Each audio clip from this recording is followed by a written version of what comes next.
بار دیگر نعرہ صلوات.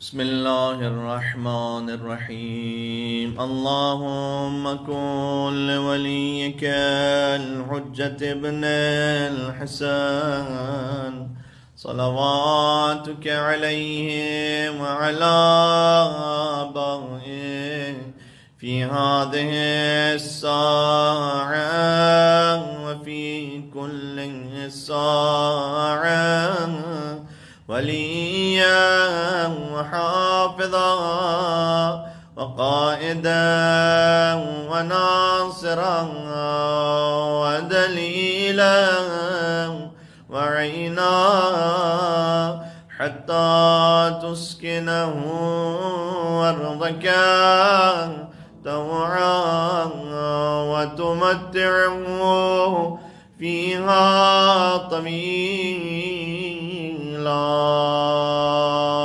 صلوات بر محمد وآل محمد. اللهم صل على محمد وآل محمد. دعائے توسل اور 14 معصومین کی 14 مفید و مختصر احادیث کے ساتھ آپ کی خدمت میں حاضر ہوئے ہیں. پیغمبر اسلام ختمی مرتبہ صلی اللہ علیہ وآلہ وسلم کا ارشاد گرامی ہے، ایک مومن کے دوسرے مومن پر اللہ کی جانب سے 7 حق ہیں. حضور نے فرمایا ہر مومن کا دوسرے مومن پر جو حق ہے اس میں 7 حق ہیں. بہت لطیف ہے اس میں ایک ایک فقرے میں. حضور نے فرمایا کہ 7 حق یہ ہیں کہ جب اسے دیکھو تو احترام سے دیکھو، دوسرا اپنے دل میں اس کے لیے محبت رکھو، تیسرا اپنے مال سے اس کے ساتھ نیکی کرو، چوتھا اس کی غیبت کو اپنے اوپر حرام سمجھو، پانچواں بیماری میں اس کی عیادت کرو، چھٹا اگر وہ مر جائے تو تشییع جنازہ کرو، ساتواں موت کے بعد اسے خیر سے یاد کرو. یہ 7 حق ہیں ایک مومن کے دوسرے مومن پر. اللہ تعالیٰ ہمیں حقوق اللہ اور حقوق العباد کی ادائیگی کی توفیق نصیب فرمائے انشاءاللہ سے.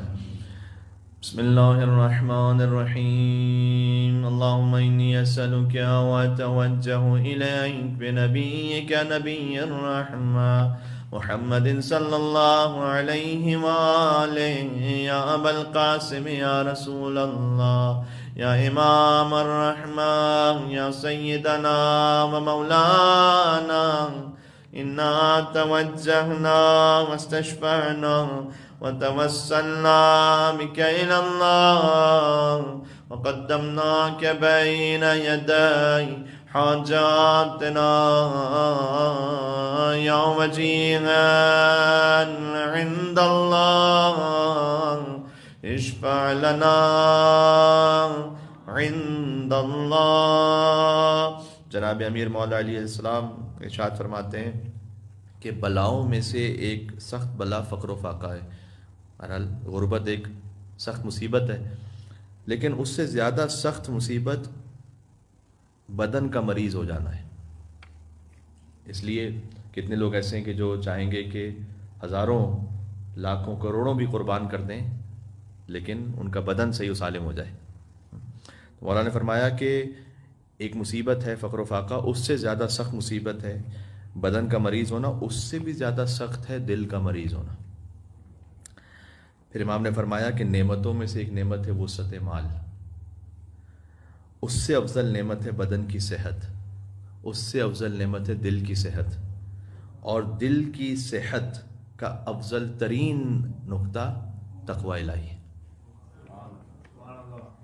کسی کو اگر تقوی حاصل ہے تو اس کا دل صحیح اور سالم ہے. اس کا مطلب مولا علی ابن ابی طالب علیہ السلام کے حدیث کے مطابق صلوات بھی دیجیے گا. نام یا بالمؤمنین حیدر کرار علی ابن ابی طالب علیہ السلام. اللہم صل علی محمد و محمد.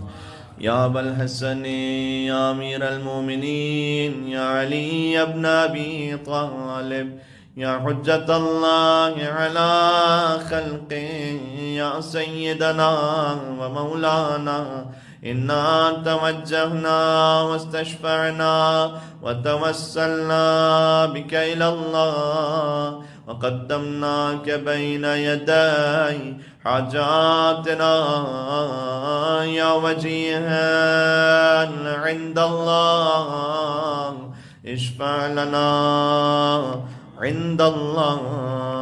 خاتون جنت سیدۃ النساء العالمین سلام اللہ علیہا ارشاد فرماتی ہیں کہ مجھے تمہاری دنیا سے 3 چیزیں پسند ہیں. جو دنیا کی مذمت کی ہے مولا علیہ السلام نے، لیکن بی بی اس میں فرماتی ہیں کہ 3 چیزیں اس میں بھی پسند ہیں، اور وہ بہت لطیف ہے. فرمایا تلاوت و کتاب اللہ، یعنی کتاب اللہ کی تلاوت، چہرہ رسول اللہ کی زیارت، اور انفاق فی سبیل اللہ.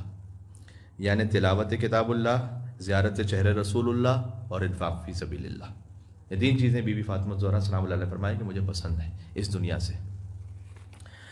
یا فاطمۃ الزہراء یا بنت محمد یا قرۃ عین الرسول یا سیدتنا و مولاتنا انا توجہنا واستشفعنا وتوسلنا بك إلى الله وقدمناك بين يدي حاجاتنا يا وجيهة عند الله اشفعي لنا عند الله. سبت اکبر امام حسن مجتبی علیہ السلام ارشاد فرماتے ہیں معاویہ کو ایک خط کا جواب دیا تھا مولا حسن علیہ السلام نے، جس میں اس نے خلافت اور حکومت کی بات کی تھی. تو مولا حسن علیہ السلام نے اس سے کہا کہ رسول اللہ کی خلافت مخصوص ہے مجھ سے اور میرے خاندان سے، یعنی اس پر فقط امام حسن علیہ السلام کا اور خاندان امام حسن علیہ السلام کا حق ہے. پھر فرمایا میں نے اپنے جد رسول اللہ سے سنا ہے کہ وہی خلافت تجھ پر اور تیرے پورے خاندان پر حرام ہے. مخصوص ہے مجھ سے اور میرے خاندان سے، اور حرام ہے تجھ پر اور تیرے خاندان پر. سبحان اللہ. اللہ تعالیٰ میں صحیح عقیدہ رکھنے کی توفیق نصیب فرما انشاءاللہ.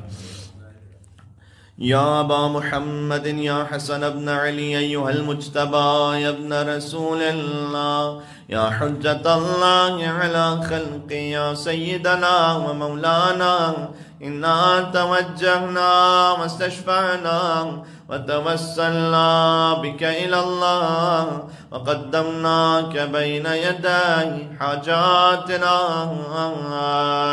يا وجيها عند الله اشفع لنا عند الله. ابا عبداللہ الحسین علیہ السلام ارشاد فرماتے ہیں کہ سب سے کمزور انسان وہ ہے، سوچئے گا امام حسین فرما رہے ہیں دنیا کا سب سے کمزور اور عاجز انسان کون ہو سکتا ہے؟ جس کے پاس مال نہیں ہے؟ نہیں. امام نے کہا کہ سب سے عاجز انسان وہ ہے جو دوسروں کو دعا دینے سے بھی عاجز ہے. کچھ بھی نہ انسان کے پاس دعا تو دے سکتا ہے کم از کم خلوص نیت سے. فرمایا سب سے کمزور وہ ہے کہ جو دوسروں کو دعا دینے کی بھی لیاقت نہیں رکھتا، اتنا بھی نہیں کرتا وہ. اور سب سے بخیل کون ہے؟ جو عطا نہ کرے. نہیں، اگر وسعت عطا نہ کرے بخیل تو ہے، لیکن اس سے زیادہ بخیل کون ہے؟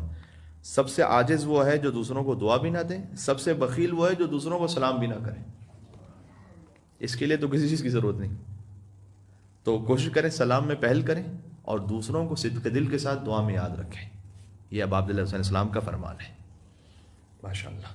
یا ابا عبداللہ یا حسین ابن علی ایہا الشہید یا ابن رسول اللہ یا حجت اللہ علی خلقہ یا سیدنا و مولانا انا توجہنا واستشفعنا وتوسلنا بك إلى الله وقدمناك بين يدي حاجاتنا يا وجي عند الله اشفع لنا عند الله. اب مولا حسین کے کلام کو ان کے فرزند امام زین العابدین اسلام کے کلام سے آپ جوڑیں. امام حسین نے فرمایا سب سے بخیل وہ ہے کہ جو دوسروں کو سلام بھی نہ کر سکے، سب سے عاجز وہ ہے جو دعا بھی نہ دے سکے. امام زین العابدین نے فرمایا کہ اب سب سے غریب کون ہے؟ امام نے کہا غریبوں میں سے، غربتوں میں سے غربت یہ ہے کہ جس کے پاس اچھے دوست ہوں وہ دوستوں کو بھی کھو دے. یہ ہے بڑی غربت. کتنی چھوٹی چھوٹی باتیں ہیں لیکن زندگی بھر پر محیط ہیں. یہ علیہ السلام کے اخلاق ہیں، انہوں نے سکھلائے ہیں، اور یہ ان باتوں کی رعایت انسان کرے واقعاً زندگی وہ محسوس کرے گا کہ دنیا ہی میں اس کو گویا جنت نظیر زندگی ہوگی اس کی. دل میں سکون ہے، اطمینان ہے، کسی کے لیے کوئی رنجش نہیں ہے، کسی کے لیے کوئی بغض نہیں ہے، حسد نہیں ہے۔ فرمایا کہ غربتوں میں سے غربت ہے کہ انسان اپنے دوستوں کو کھو دے۔ اللہ تعالیٰ میں اچھے دوست اور اچھی ہم نشینی نصیب فرمائے انشاءاللہ سے۔ یا ابا الحسن یا علی ابن الحسین یا زین العابدین ایھا السجاد یا ابن رسول اللہ یا حجت اللہ علی خلقہ یا سیدنا و مولانا انا توجہنا واستشفعنا وتوسلنا بک الی اللہ وقدمناک بین یدی حاجاتنا یا وجیہا عند اللہ اشفع لنا عند اللہ۔ پانچویں امام محمد باقر علیہ السلام کا فرمان ذیشان ہے، نقل بالمعنی یہ ہے کہ اللہ تعالیٰ نے تم سے یہ چاہا ہے کہ تم فقط تقویٰ کا نہیں بلکہ ورع کا خیال رکھو۔ ورع کہتے ہیں تقویٰ کا بھی اعلیٰ معیار، اس کا خیال رکھو۔ اب اس کی کیا نشانی ہے، کوئی علامت ہے؟ امام نے کہا کہ تقویٰ کا اعلیٰ معیار، اس میں سب سے محبوب شے جو اللہ کو ہے وہ یہ ہے کہ تم اپنے شکم اور شرمگاہ کو حرام سے محفوظ رکھو۔ یہ تقویٰ کا سب سے سپیریئر ہائیسٹ اس کا لیول ہے۔ اللہ عز و جل حرام سے بچائے ہمیں انشاءاللہ۔ یا ابا جعفر یا محمد ابن علی ایھا التقی الجواد یا ابن رسول اللہ یا حجت اللہ علی خلقہ یا سیدنا و مولانا انا توجہنا واستشفعنا وتوسلنا بک الی اللہ وقدمناک بین یدی حاجاتنا یوم جیہا عند اللہ اشفع لنا عند اللہ۔ صادق علیہ محمد امام جعفر صادق علیہ السلام ارشاد فرماتے ہیں کبھی انسان کی زندگی میں ایک موقع کوئی ایسا آتا ہے کہ آپ دیکھ رہے ہیں سامنے کار خیر ہے، کوئی نیک کام ہے، لیکن اس وقت ہمارے پاس مال میں اتنی وسعت نہیں ہے کہ ہم اس کام کو کر سکیں۔ بہت دفعہ ہوتا ہے ایسا، ایک اپورچونٹی آئی ہے لیکن ہمارے پاس خود اتنی وسعت نہیں ہے مال میں کہ ہم اس کو انفاق کر سکیں یا کچھ ہمارے پاس اور ضروری واجب النفقہ لوگ ہیں۔ امام نے فرمایا کہ اگر کسی کے پاس اس وقت تنگ دستی ہے مال کی اور وہ صدق دل سے یہ کہتا ہے کہ اگر کاش وسعت ہوتی اور دولت ہوتی تو میں وہ نیک کام ضرور کر لیتا، بس اللہ چونکہ اس کی صدق نیت کو جانتا ہے تو چاہے اپنی تنگ دستی کی وجہ سے وہ کام نہ کر سکے تب بھی اس کے نامہ اعمال میں وہ ثواب لکھ دیتا ہے۔ کیا بات ہے، مل کے صلوات بھیجیں صادق علیہ محمد امام جعفر صادق علیہ السلام پر، محمد وآل محمد۔ ابن کریم ہیں ہمارے مولا اور آقا اور ارحم الراحمین اللہ سبحانہ وتعالی۔ سبحان اللہ۔ یا ابا عبداللہ یا جعفر ابن محمد ایھا الصادق یا ابن رسول اللہ یا حجت اللہ علی خلقہ یا سیدنا و مولانا انا توجہنا واستشفعنا وتوسلنا بک الی اللہ وقدمناک بین یدی حاجاتنا یا وجیہا عند اللہ اشفع لنا عند اللہ۔ مولا باب الحوائج امام موسیٰ کاظم علیہ السلام کی بھی ایک حدیث ہے، بڑا اہم اصول ہے۔ فرمایا کہ خدا سے جب تم تنہائیوں میں ہوتے ہو تو ویسے ہی شرم کرو جیسے مجموع میں لوگوں سے شرم و حیا کرتے ہو۔ کیا معیار ہے، یہ تو بڑا امام علیہ السلام نے ایک اصول دے دیا کہ مجمع میں بہت سارے کام ہم وہ نہیں کریں گے اس لیے کہ لوگوں سے شرم و حیا کرتے ہوئے اتنے لوگ دیکھ رہے ہیں۔ امام نے کہا مجمع میں جتنا لوگوں سے شرم کرتے ہو تنہائی میں کم از کم اتنی اللہ سے تو کرو، اتنی تو کم از کم اللہ سے شرم کرو۔ واہ سبحان اللہ۔ اللہ تعالیٰ ہمیں ظاہر و باطن میں گناہ سے بچنے کی توفیق عطا فرمائے انشاءاللہ سے، ہماری نظروں کو پاک رکھے، ہماری زبان کو پاک رکھے انشاءاللہ۔ یا ابا الحسن و یا ابا ابراہیم یا موسیٰ ابن جعفر ایھا الکاظم یا ابن رسول اللہ یا حجت اللہ علی خلقہ یا سیدنا و مولانا إنا توجهنا واستشفعنا وتوسلنا بك إلى الله وقدمناك بين يدي حاجاتنا يا وجيها عند الله اشفع لنا عند اللہ. شہنشاہ خراسان علی ابن موسیٰ رضا علیہ السلام ارشاد فرماتے ہیں، لیکن یہ بھی زندگی بھر محیط امام کا کلام، ہمیں کبھی ہم نشینی اختیار کرنی پڑتی ہے، کبھی اٹھنا بیٹھنا پڑتا ہے الگ الگ طرح کے لوگوں کے ساتھ. کبھی آپ دوست کے ساتھ بیٹھے ہوئے، کبھی آپ اپنے سے اسٹیٹس میں کسی بڑے انسان کے ساتھ بیٹھے ہوئے، کبھی دشمن کے پاس کہیں بیٹھے ہوئے، کبھی عامت الناس عام لوگوں کے ساتھ بیٹھے ہوئے. امام رضا علیہ السلام فرماتے ہیں کس کے ساتھ کس طرح بیٹھو؟ فرمایا بادشاہ کے ساتھ احتیاط سے بیٹھو، دوست کے ساتھ تواضع سے بیٹھو، دشمن کے ساتھ چوکنا بیٹھو، عامت الناس کے ساتھ خوش اخلاقی سے بیٹھو. کیا بات ہے. میں پھر سے دہراتا ہوں اس کو تاکہ ہماری روح تک یہ بات پہنچے. بادشاہ کے ساتھ احتیاط سے بیٹھو، کہیں ایسا نہ ہو کہ کوئی مس یوز ہو جاتا. دوست کے ساتھ تواضع سے بیٹھو، دشمن کے ساتھ ہوشیار چوکنا بیٹھو، عامت الناس کے ساتھ خوش اخلاقی سے بیٹھو.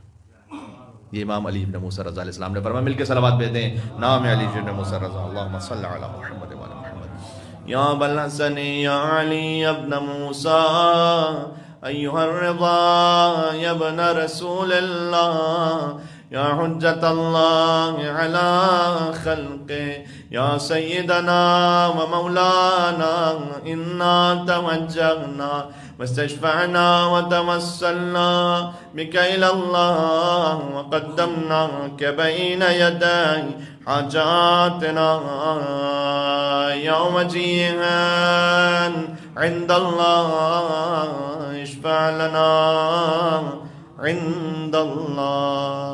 امام تقی الجواد علیہ السلام ارشاد فرماتے ہیں 3 صفتیں ایسی ہیں جس میں بھی ہوں اللہ تعالیٰ اس سے خوش ہوتا ہے بہت. پھر آگے 3 صفتیں اور بیان فرمائی کہ وہ اگر 3 صفتیں کسی میں، وہ زندگی میں کبھی ریگریٹ نہیں کرے گا، شرمندہ نہیں ہوگا. پہلے فرمایا امام نے جس سے اللہ خوش ہوتا ہے، جس میں یہ 3 صفتیں ہیں. بہت زیادہ استغفار کرنے والا. پہلا. دوسرا اچھی ہم نشینی یعنی اچھی صحبت اختیار کرنے والا. اس لیے آج اس بارے میں کافی حدیثیں آ گئی کہ اپنی ہم نشینی، اپنی گیدرنگ انسان اچھا رکھو. تیسرا کثرت سے صدقہ دینے والا، اللہ تعالیٰ اس سے خوش ہے. جس کے پاس یہ 3 صفتیں آگے فرمایا جو کبھی شرمندہ نہیں ہوگا. فرمایا جلد بازی سے پرہیز کرنے والا، وہ شرمندہ نہیں ہوگا. دوسرا اہم کاموں میں اچھے لوگوں سے مشورہ کرنے والا. اور تیسرا جب کام کا ارادہ کر لے تو پھر اللہ پر توکل کرنے والا. کیا بات ہے. یہ 3 مرحلے ہیں. کام میں جلد بازی نہ کرو، پہلے تو یہ ذرا سوچ سمجھ کر صبر سے.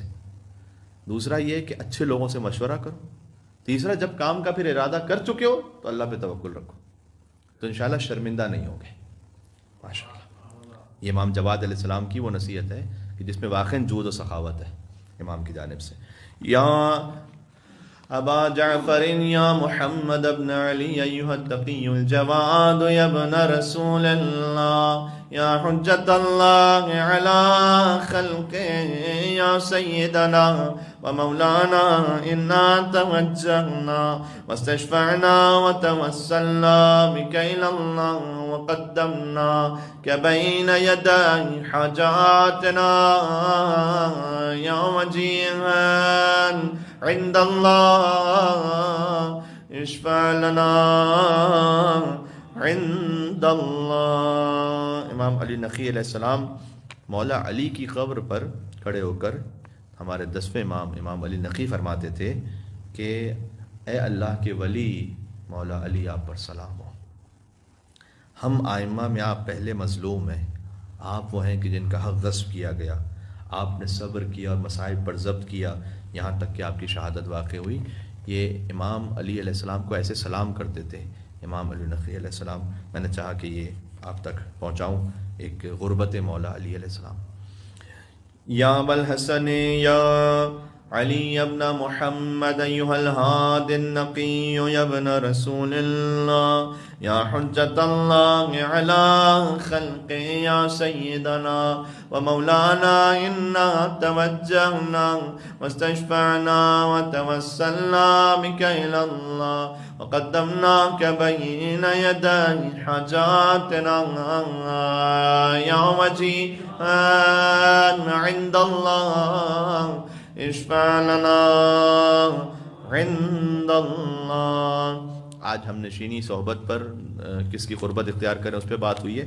تو اسی تسلسل میں امام حسن عسکری علیہ السلام کا بھی کلام سنیے گا کہ کس کے ساتھ ہم نہ رہیں، یعنی یہ بھی ضروری ہے نا، ڈوز بھی ضروری ہیں، ڈونٹس بھی ضروری ہیں. امام نے کہا بدترین انسان وہ ہے کہ جس کے دو چہرے اور دو زبانیں ہیں. اس کے بعد امام نے اس کی تشریح فرمائی. ڈویل پرسنالٹی جس کو کہتے ہیں، دو چہرے دو زبانیں، وہ کس کے ہیں؟ کہ وہ شخص کے اس سے اپنے آپ کو بچانا. جب وہ اپنے مومن بھائی کے سامنے ہوتا ہے تو اس کی تعریف کرتا ہے، جیسے پیٹھ پیچھے ہوتا ہے تو مردہ بھائی کا گوشت کھانے لگتا ہے. یعنی امام نے کہا غیبت کرنے لگتا ہے. یہ مردہ بھائی کا گوشت کھانا امام کی تعبیر ہے کہ دو چہرے اس کے ہیں کہ جب سامنے ہو تو تعریف کرے، جیسے ہی پیٹھ پیچھے جائے تو اپنے بھائی کا گوشت کھانے لگے، یعنی غیبت کرے. پھر ایک اور علامت امام نے بتائی. اچھا یہ دوسروں میں چیک کرنے ہوئے، سب سے پہلے اپنے آپ میں چیک کریں، میرے ساتھ فلاں ایسا، اس سے پہلے یہ کہ میں کسی کے ساتھ تو نہیں ہوں ایسا. دوسرا امام نے فرمایا جس کے دو چہرے دو زبانیں کون ہیں وہ، کہ جب وہ دیکھے کہ کسی کو کوئی نعمت عطا ہو تو اس سے حسد کرنے لگے، اور اگر وہ کسی مشکل میں پڑ جائے تو اسی مشکل میں بس خیانت کرتے ہوئے اس کو چھوڑ کے چلا جائے. یہ ہے دو چہروں دو زبانوں والے انسان. مشکل میں جب تک سکھ تھا تو ساتھ تھے، جیسے مشکل میں آئے خیانت کر کے امام نے کہا چھوڑ کے چلا جائے. یہ وہ ہے کہ جس کے دو چہرے دو زبانیں، اور سامنے تعریف کرتا ہے، پیچھے غیبت کرتا ہے، مردہ بھائی کا گوشت کھاتا ہے، نعمت ہوتی ہے تو کسی حسد کرتا ہے. اس سے بچ کے رہو. امام نے کہا یا ابا محمد یا حسن ابن علی ایھا الزکی العسکری یا ابن رسول اللہ یا حجت اللہ علی خلقہ یا سیدنا و مولانا انا توجہنا واستشفعنا وتوسلنا بک الی اللہ وقدمناک بین یدی حاجاتنا یا وجیہا عند اللہ اشفع لنا عند اللہ. حضرت حجت نے ایک کلام ارشاد فرمایا جس سے ہمارے لیے بڑا سہارا ہے. امام نے فرمایا ہمارا علم تمہاری تمام حالتوں کا احاطہ رکھتا ہے، یعنی تمہارے حالات میں سے کوئی ایک شے بھی ایسی نہیں جو ہم سے مخفی ہے. کسی مومن کے کسی بھی معاملے سے امام نے فرمایا کوئی ایک شے بھی ایسی نہیں کہ جو ہم سے مخفی چھپی ہوئی ہے. یعنی ہمارے زمانے کے امام جانتے ہیں، ہمارے مصائب کو بھی جانتے ہیں، ہماری مشکلات کو جانتے ہیں، ہماری دعاؤں کو جانتے ہیں. پھر امام نے کہا کہ جو تم لغزشیں کرتے ہو وہ بھی ہمیں معلوم ہوتی ہیں، جو نیکیاں کرتے ہو وہ توفیق جو نصیب ہوتی ہے وہ بھی ہمارے علم میں ہوتی ہے. سبحان اللہ. اور آج اگر جتنی احادیث آپ کی خدمت میں پیش کی گئیں اس کو میں بہت جلدی اگر ریویو کر لوں تاکہ آپ کے ذہن میں ایک دفعہ پھر سے وہ بیٹھ جائے کہ ہم نے ایک حدیث یہ پیش کی کہ مومن کا دوسرے مومن پر 7 حق ہے. احترام سے دیکھو، دل میں محبت رکھو، پیٹھ پیچھے غیبت نہ کرو، مر جائے تو جنازے میں جاؤ، موت کے بعد خیر سے یاد رکھو. پھر ایک حدیث یہ ہے کہ ایک سخت مصیبت ہوتی ہے فقر و فاقہ، تنگ دستی، لیکن اس سے بھی زیادہ سخت ہے کہ کسی کا بدن مریض ہو، اس سے زیادہ سخت ہے کسی کا دل مریض ہو. پھر ایک نعمت ہے کہ اللہ تعالیٰ مال میں وسعت دے، لیکن اس سے زیادہ بہتر ہے کہ بندہ اس کی صحت اچھی، اس سے زیادہ اچھا ہے کہ دل اچھا ہے، اور وہ تقویٰ ہے. پھر امام نے ارشاد فرمایا کہ تم پر ضروری ہے کہ تم تقویٰ کا اعلیٰ معیار اس کا خیال رکھو. تقویٰ کا اعلیٰ معیار یہ ہے کہ سب سے زیادہ ضروری ہے کہ شکم کو اور شرمگاہ کو حرام سے بچاؤ. پھر امام نے یہ فرمایا کہ خدا سے تنہائیوں میں ویسے ہی شرم کرو کہ جیسے لوگوں سے مجمع میں شرم کرتے ہو. امام رضا علیہ السلام نے کہا کہ دوست کے ساتھ تواضع سے بیٹھو، دشمن کے ساتھ ہوشیار بیٹھو، باقی لوگوں کے ساتھ، عام لوگوں کے ساتھ خوش اخلاقی سے بیٹھو. 3 صفتیں اختیار کرو، بہت زیادہ استغفار، بہت زیادہ صدقہ دینا، اچھی ہم نشینی، اس سے اللہ تعالیٰ راضی ہوگا.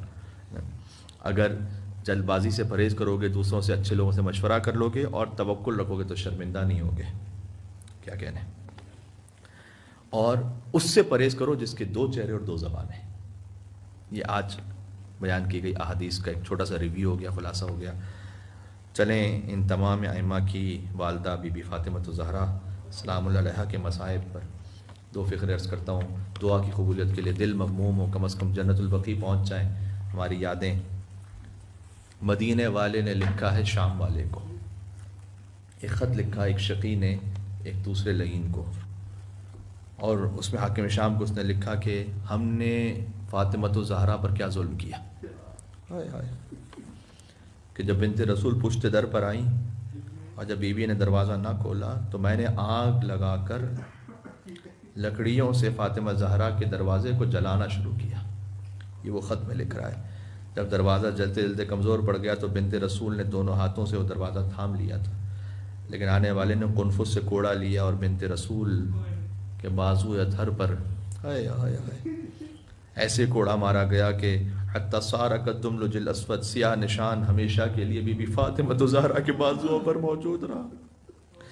لیکن پھر بھی محافظہ ولایت علی نے دروازہ نہ چھوڑا. آنے والے نے دروازے کو لات ماری. مصائب یہاں ختم نہیں ہوتے. عثرہا کا لفظ ہے، یعنی نچوڑنا شروع کیا. ہائے ہائے ہائے. یعنی اس دروازے کو لعین نے پیسنا شروع کیا کہ رسول زادی کے جسم اطہر کا پہلو شکستہ ہو گیا.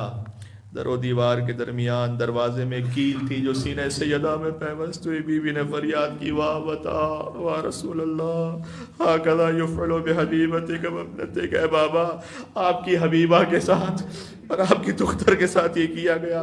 اے فضا مجھے تھام لو. وقت قتل ما فی احشائی، جو میرے بطن میں تھا محسن وہ مار دیا گیا.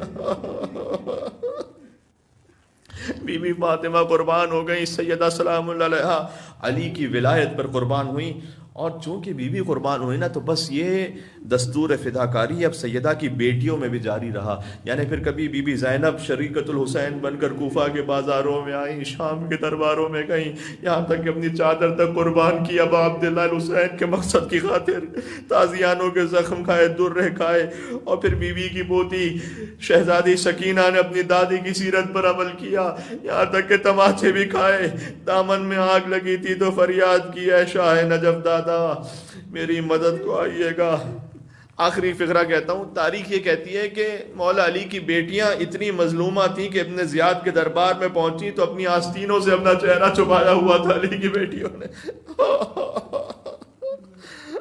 وَسَيَعْلَمُ الَّذِينَ ظَلَمُوا عَلَى مُحَمَّدٍ أَيَّ مُنْقَلَبٍ يَنْقَلِبُونَ. اے حضرت حجت، آپ صبح و شام گریہ فرماتے ہیں.